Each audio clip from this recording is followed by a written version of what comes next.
अखिलेश यादव साहब ने, जो उत्तर प्रदेश के मुख्यमंत्री रह चुके हैं, उन्होंने गांधी, नेहरू, जिन्ना तीनों को एक ही संस्था से पढ़े यानी बैरिस्ट्री पास किए लोग बताया।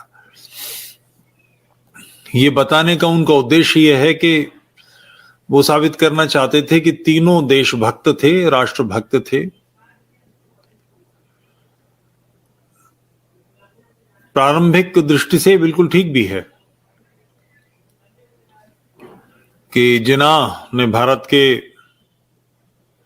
स्वतंत्रता जो अंग्रेजों से एक वो थोड़ी थोड़ी हल्की सी रस्साकशी जैसी होती थी।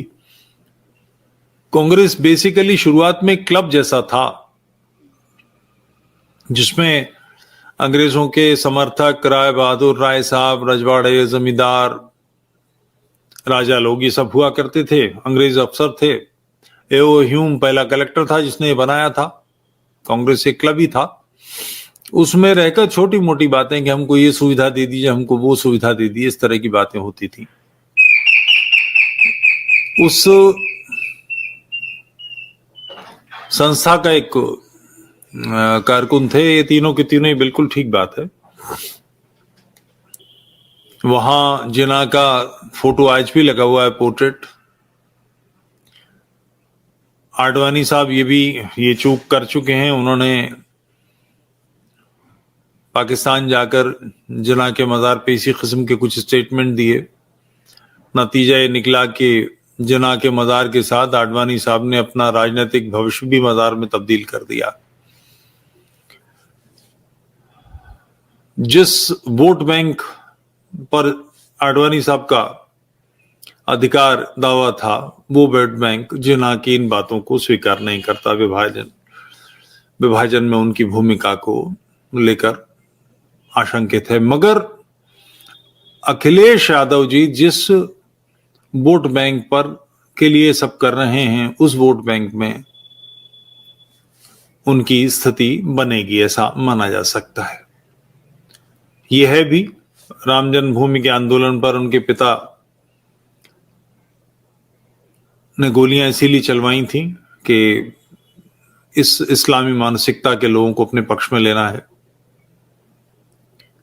सहज है।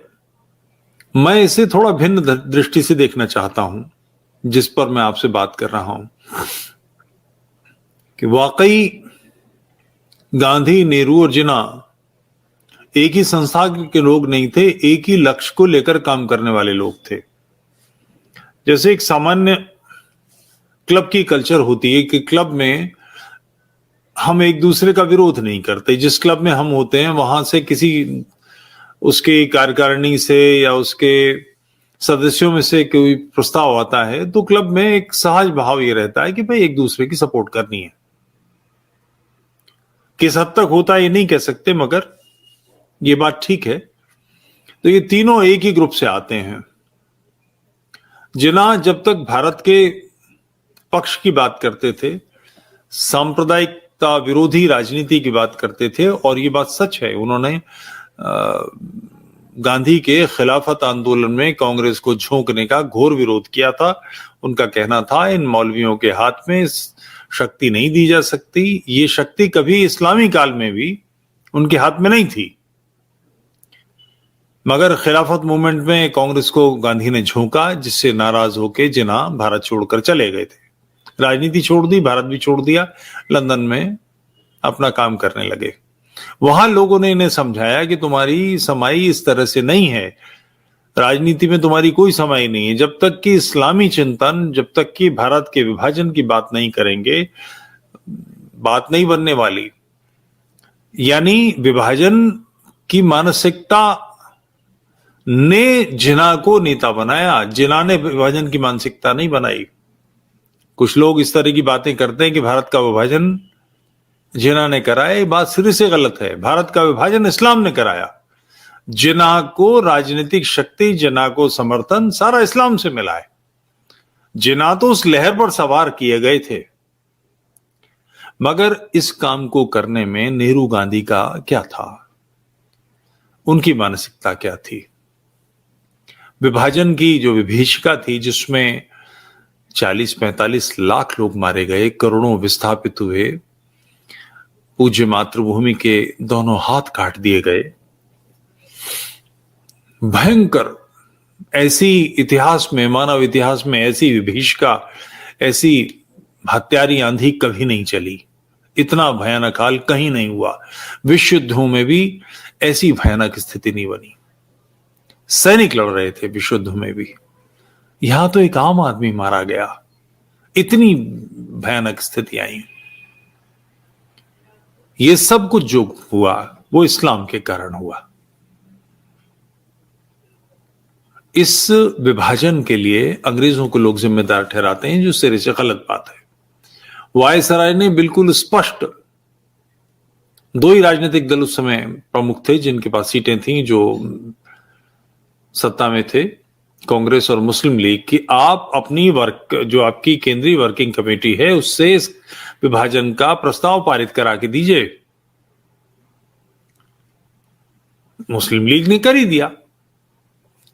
कांग्रेस वर्किंग कमेटी में जब देश विभाजन का प्रस्ताव आया, ध्यान रहे नेहरू गांधी दोनों मौजूद थे उसमें, ऐसा नहीं कि गांधी बाद में, गांधी वहीं मौजूद थे, और ये प्रस्ताव गिर गया। गांधी ने फिर अनबन तर्क दिए, बागडोर संभाली और लोगों को मौन कराया। ये पूरी पीढ़ी जितने मौजूद थे सारे के सारे चांडाल हैं, सब जिम्मेदार हैं, मगर मूल जो प्रक्रिया में ताबूत में कील ठोकी, भारत माता के भुजाएं काटने का जो अंतिम प्रहार किया, वो गांधी और नेहरू ने किया। तो ये जिना को जो बात कह रहे हैं अखिलेश यादव साहब, कि जिना गांधी और नेहरू एक ही जगह के छात्र थे, वो बिल्कुल ठीक कह रहे हैं, और वो एक ही क्लब के थे, एक ही दृष्टिकोण के थे। पूज्य मातृभूमि के विभाजन में तीनों की बराबरी से जिम्मेदारी है। गांधी ने उल्टे सीधे शुरू में बयान दिए कि विभाजन मेरी लाश पर होगा, फलाना ढमाका, ये सारी बातें कही, मगर जब विभाजन का क्षण आया, उसकी स्वीकृति या अस्वीकृति का अंतिम क्षण आया, तो गांधी भारत विभाजन के पक्ष में खड़ा हुआ था। अहिंसा के बूते भारत चुनौती मिल रही थी। डायरेक्ट एक्शन 1946 में हुआ था, विभाजन से एक वर्ष पहले। गांधी ने हिंदुओं को अहिंसा के भुलावे में रखा। कोई सपोर्ट, कोई तैयारी, कोई विरोध की का आह्वान, पौरुष का आह्वान कुछ नहीं किया, बल्कि उल्टा ये सब करते रहे कि शांत रहो, अहिंसक, फलाना ढमाका, भूख हड़ताल, ये सारे काम हुए। विभाजन के बाद भी जो पाकिस्तान से बचकर कटे फिटे मरे हुए आहत लोग, संबंधियों को खोकर आ रहे थे, उनसे भी गांधी ने इस तरह की बातें कही कि आने की आवश्यकता नहीं, वहीं मर जाओ, अहिंसक रहकर मर जाओ, अहिंसा की बलिवेदी पर अपनी बलि चढ़ा दो। तो अखिलेश यादव बात तो इसलिए कह रहे हैं कि वो उन इस्लामी चिंतकों को, इस्लामिक मानसिकता को उभार के अपने पक्ष में बात करना चाह रहे हैं, मगर इत्तेफाक से उनके मुंह से बात सही निकल गई है कि तीनों के तीनों एक ही क्लब के लोग हैं। एक प्रेसिडेंट है, एक पहले के प्रेसिडेंट है जो अब वाइस प्रेसिडेंट बना दिए गए हैं। ये तीनों के तीनों ऐसे हैं।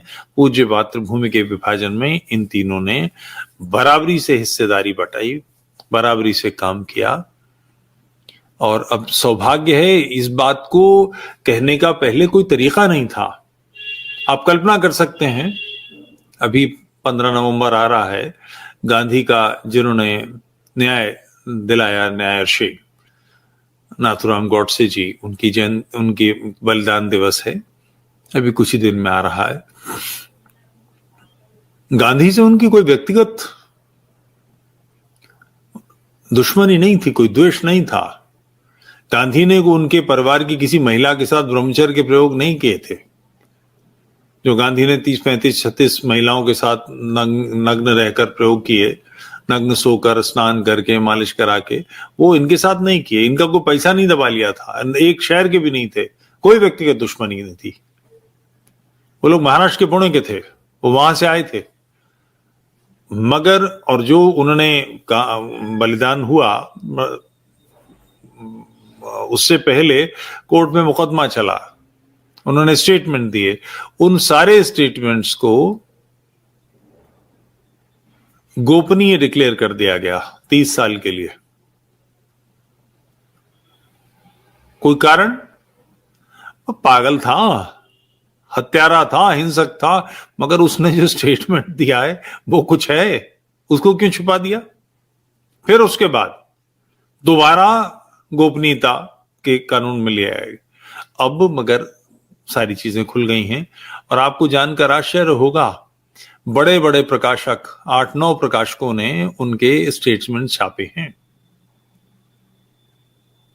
उनसे पता लगता है कि इसमें गांधी की क्या भूमिका थी। तो ये तीनों की तीनों एक क्लब के लोग हैं। सोशल मीडिया की वजह से अब ये आवाज आगे आ गई है, अब उनकी बातें सामने आ रही हैं। नहीं तो पहले तो दे दी हमें आजादी बिना खड़क बिना ढाल जैसे गाने सुनाए जाते थे और इसी समझाया जाता था कि गांधी का योगदान क्या है, नेहरू का योगदान क्या है राष्ट्र के, मगर अब सत्य सामने आ रहा है। तो अखिलेश यादव साहब, मैं आपका धन्यवाद करूंगा। आप मूलतः उस विचार के लोग हैं जो राष्ट्र को नष्ट करना चाहते हैं, जो राष्ट्र के मूल स्वर को दबाते हैं। आप और आपके पिता दोनों ही उस प्रकार के लोग हैं। फिर भी आपके मुंह से एक ऐसा सत्य निकला जो राष्ट्रोत्थान के लिए सहायक होगा। मैं इसके लिए आपका धन्यवाद देता हूं।